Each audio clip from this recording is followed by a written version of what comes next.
అదే RTV app వార్తల్ని క్షణాల్లో చదివే అవకాశం ఉంటుంది. ఒక న్యూస్ పేపర్, ఒక టెలివిజన్ ఛానల్ మీ చేతుల్లో ఎప్పుడూ ఉంటాయి.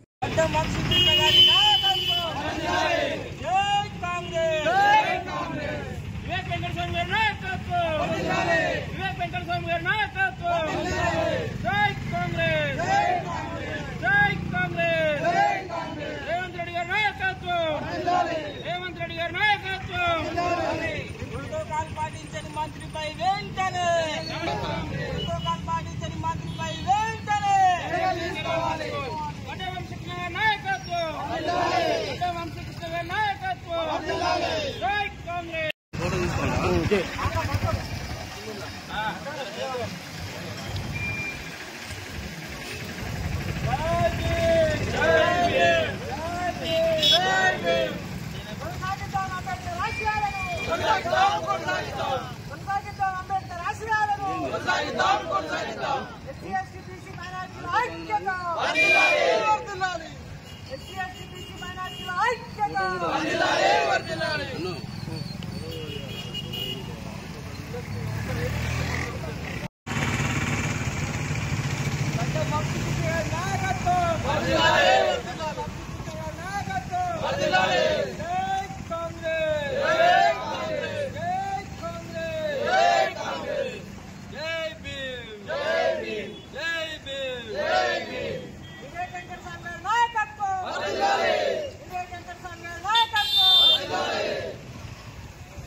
ప్రారంభమైనటువంటి సరస్వతి పుష్కరాలలో దళితుడైనటువంటి ఎంపీ వంశీకృష్ణ గారి ఫోటో లేకపోవడం మా ఆల్ ఇండియా అంబేద్కర్ సంఘం నుంచి వెళ్ళి యావత్ దళిత జాతి మంచిర్యాల జిల్లా నుంచి వెళ్ళి మేము దళితులను అవమానపరిచిన విధంగా చేస్తున్నాం కనుక అక్కడ దళితులను అవమానపరిచినటువంటి దేవాదాయ శాఖ ఆఫీసర్ ఎవరైతే ఉంటారో ఆయనను వెంటనే సస్పెండ్ చేయాలని ఆల్ ఇండియా అంబేద్కర్ సంఘం తరఫు నుండి మేము చేస్తూ, అదేవిధంగా కాంగ్రెస్ పార్టీ ఎన్నో త్యాగాల పార్టీ కనుక దళితుల మీద కాంగ్రెస్ పార్టీకి కూడా అభిమానమే కనుక ఇలాంటి దళితుల మీద అవమానాలు జరగకుండా చూడాలని చెప్తూ మేము కాంగ్రెస్ పార్టీని కూడా మనవి చేసుకుంటూ ఆల్ ఇండియా అంబేద్కర్ సంఘం తరఫున జై భీమ్ తెలుపుతూ ముగిస్తున్నాం. మరిన్ని వీడియోస్ కోసం ఛానల్ ని సబ్స్క్రైబ్ చేయండి. లేటెస్ట్ అప్డేట్స్ కోసం వాట్సాప్ ఛానల్ ని ఫాలో చేయండి. అండ్ లింక్ డిస్క్రిప్షన్ లో ఉంది.